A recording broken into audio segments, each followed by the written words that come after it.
데이터 범주화에 대해서 좀 더 살펴보도록 하겠습니다. 이 개인정보 비식별화 기술의 내용 중에서 그래도 빈도가 높게 나오는 것이 데이터 범주화에 관한 것이죠. 데이터 범주화하고 그 다음에 데이터 마스킹 하는 거, 이 두 가지가 좀 많이 나오고 있는 것 같아요.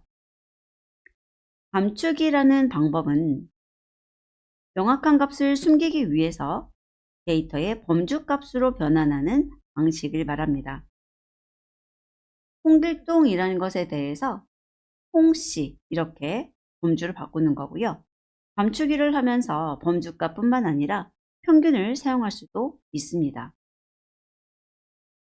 자, 그리고 랜덤 라운딩이라는 것은 숫자 라운딩을 할 때 임의적으로 올림이나 내림하는 방법으로 라운딩의 자릿수와 기준이 되는 수를 자유롭게 지정할 수 있는 방법입니다. 총계 처리에서도 라운딩이 있는데 그 총계 처리의 라운딩과는 다르게 수치 데이터 이외의 경우에도 확장으로 적용할 수 있습니다.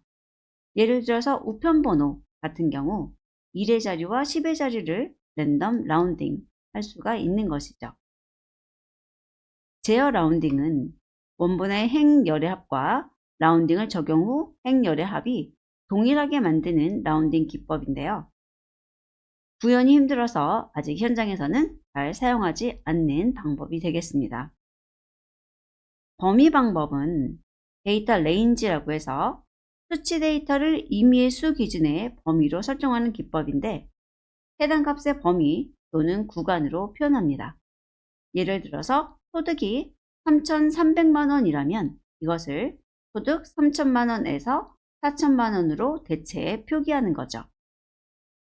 자, 그리고 이런 개인정보 비식별화 기술의 식별자 제거 예를 한번 보시는 것도 좋을 것 같은데요. 사이트 가서 보시게 되면 이런 식으로 정리가 돼 있어요. 개인 식별 요소 삭제 방법에서 가명 처리, 총계 처리, 데이터 삭제, 데이터 범주화, 데이터 마스킹 이렇게 돼 있어요. 그랬을 때 이 예시하고 그 다음에 세부 기술들을 한 번씩 보아두고 이 밑에 가면은 어떤 것인지 좀 더 자세하게 설명이 나와 있거든요. 그래서 여기에 대해서도 한번 쭉 읽어서 어떤 것인지 살펴보시면 도움이 되실 것 같습니다. 분석 마스터 플랜과 ISP에 대해서 알아보도록 하겠습니다. 두 가지 다 플랜, 계획이라는 것에 대해서는 공통점이 있습니다. 하지만 분석 마스터 플랜이라고 하는 것은 데이터 기반 의사결정을 지원하고 비즈니스 가치 창출에 초점을 두고 있는 것이에요. 그래서 기업에서 필요한 데이터 분석 과제를 빠짐없이 도출하고 과제 우선순위를 결정하고 단기 및 중장기로 나누어서 계획을 수립하는 것을 분석 마스터 플랜이라고 하고요. 이러한 분석 마스터 플랜은 일반적인 ISP 방법론을 활용하되 데이터의 분석 기획의 특성을 고려해서 수행하게 됩니다. 분석 로드맵 설정이라는 것이 있는데 그것은 분석 마스터 플랜의 일부로 빅데이터 분석 프로젝트의 계획과 이행, 적용을 위해서 단계별 계획과 수행 내용을 수립하는 단계를 말합니다.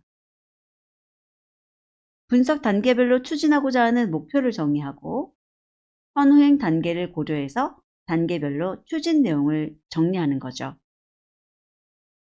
반복적인 분석 체계는 모든 단계를 반복하기보다는 데이터의 수집 및 확보와 분석 데이터를 준비하는 단계를 순차적으로 진행하고 모델링 단계는 반복적으로 수행하는 혼합형을 많이 적용합니다.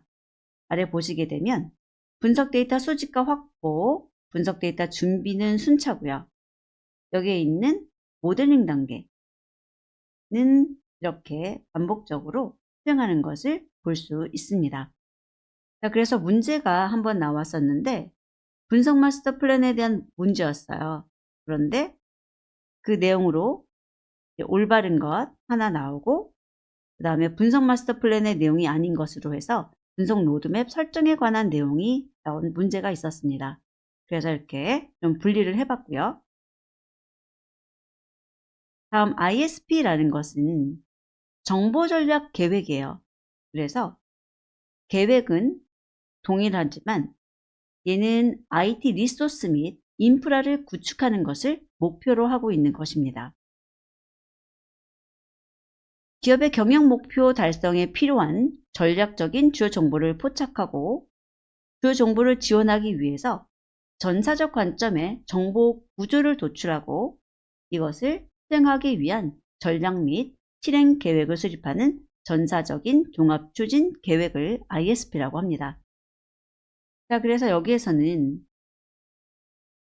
정보 기술, 정보 시스템을 전략적으로 활용하기 위해서 조직 내 외부 환경을 분석해 기회나 문제점을 도출하고 사용자의 요구사항을 분석해 시스템 구축 우선순위를 결정하는 등 중장기 마스터 플랜을 수립하는 절차를 말하게 됩니다.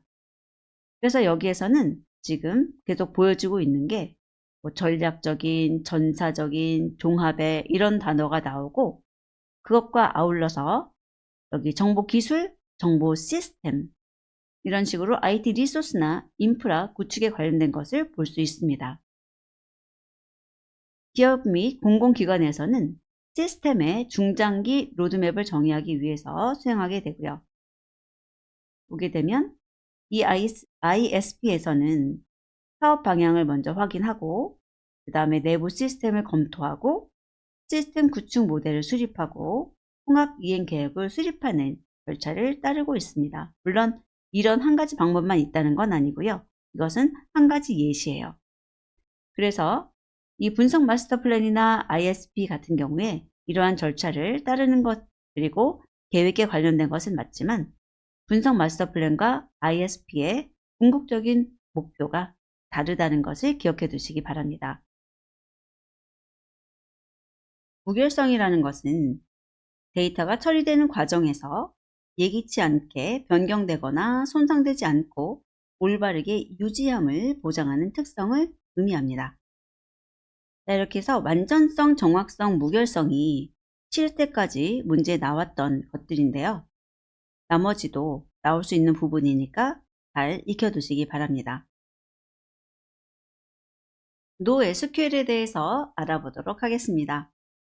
NoSQL은 Non-SQL 또는 Non-Relational, Not Only SQL 등으로 불리는데요.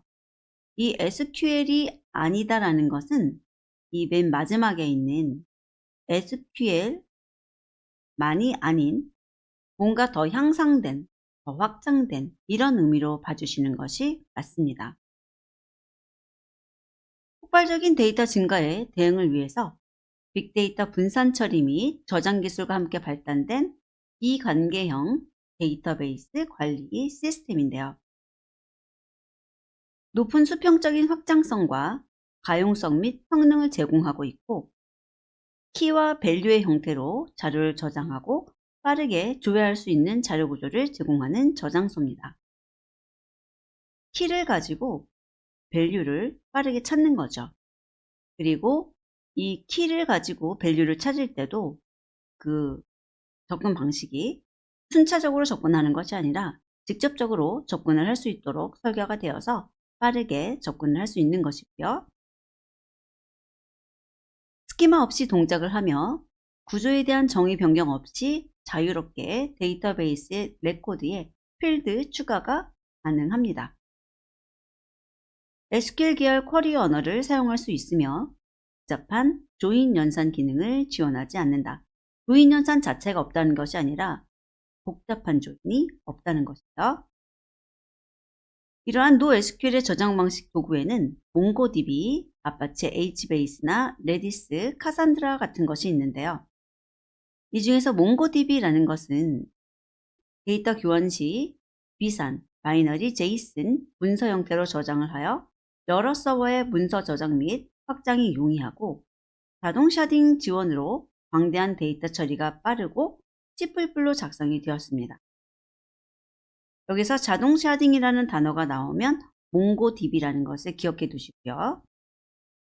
아파체 HBase라는 것은 하드웨어 플랫폼을 위한 공개 비관계형 분산 데이터베이스로 구글의 빅테이블을 본보기로 삼았고 자바로 작성이 되었습니다.